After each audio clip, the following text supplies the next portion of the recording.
Alright, so this is going to be 2014 walk around of the drift car. It's a little windy today, so hopefully you'll be able to hear me properly. So you guys want to see some outside views first. Yeah.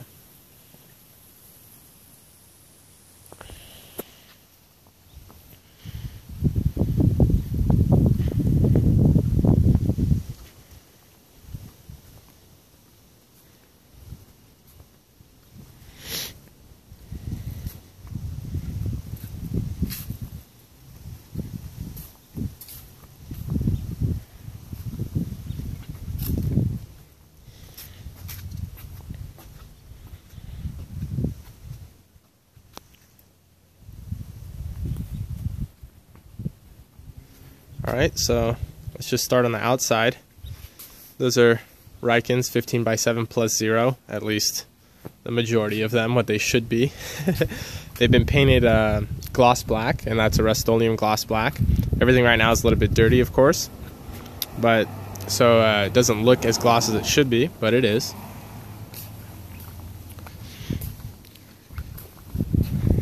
It has a little hatch wing right here, and that one you can just find on eBay.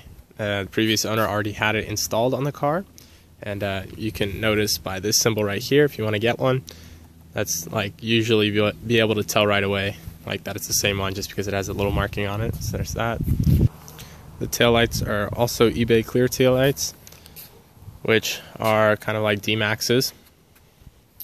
As far as the exhaust, by previous owner, of course, which I'm not the biggest fan of. Huge exhaust like this, but fairly certain this is eBay as well. And if you want to see how low that sits, and of course the whole bottom is marked up because of how low the car sits and getting in and out of driveways or just going to dips.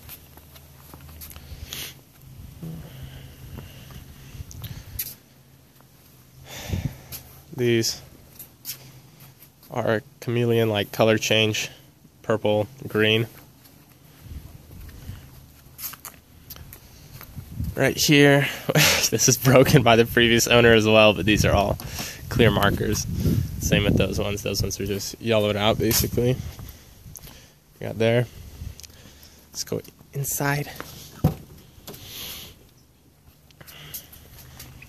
These are basically just, all stock doors right here.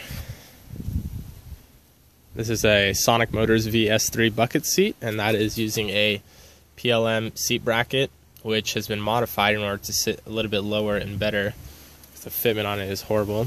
This is an NRG wood grain with chrome center that has been plastadipped matte black. It's using, this is all previous owner right here too, but I'm pretty sure this is just a generic hub adapter and little spline quick release on there. It has a glow shift water temperature gauge, just so you can see the temperatures better. Standard, little drift button right here, short shifter, a little weighted shift knob on there. As of course, head unit, all that stuff. The interior is basically all full.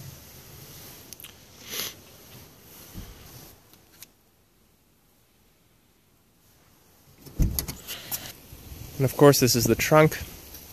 We have a little C-pillar brace right here, as well as the strut tower brace. Now, some people were saying that this is a Tane strut or C-pillar brace, but of course, Tane, to my knowledge, have never made a C-pillar brace for an S13 because it used to have the sticker up here, as well as usually when they make braces, they have an aluminum-like color like this on the actual brace portion, and then on the end plates they are green, which of course these are black, so I'm fairly certain that was just a sticker there of Tane. Also, previous owner painted this portion black, that portion silver, and left that original color, so the trunk is 3 different colors. Okay, now as far as the engine, it's pretty standard, just K24D. This is dual cam KA. The car is 91. Just no idea what strut tower brace that is. You have that. There's all stock headers, stock cat, and it's basically just a cap back. This right here is a Mishimoto aluminum radiator, and it has a single 10-inch or 12-inch electric fan on there. and that is wired, so constantly gets power with ignition. Other than that, it's basically all just stock. Then there's also a Tomei fuel pressure regulator over here with some braided lines for fuel. And this is just a stock rubber, and then it goes down to braided.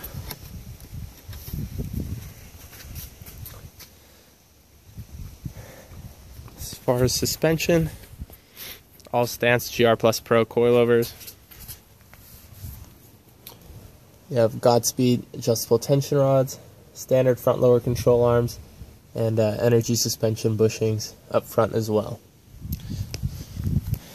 And stock calipers, just painted black, also by previous owner, or painted red by previous owner.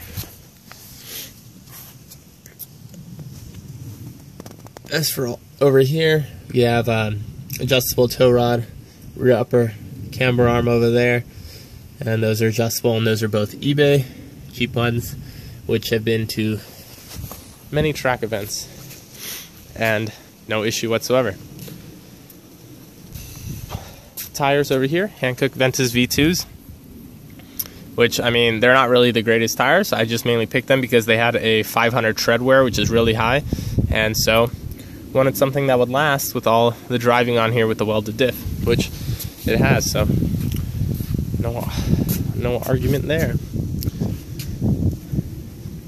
Running -3.5 degrees of camber in the front and -0.5 degree in the back. It's slightly towed in the back, I believe about a 1/8 inch toe in, and then somewhere around the same 1/8 inch toe out in the front. As for caster, kind of just eyeball it. Yeah, that's about it. Alright, so there you go. There's the walk around of the car for all you guys that wanted to see it. And now you have a good idea of just about everything done on here and how everything sits.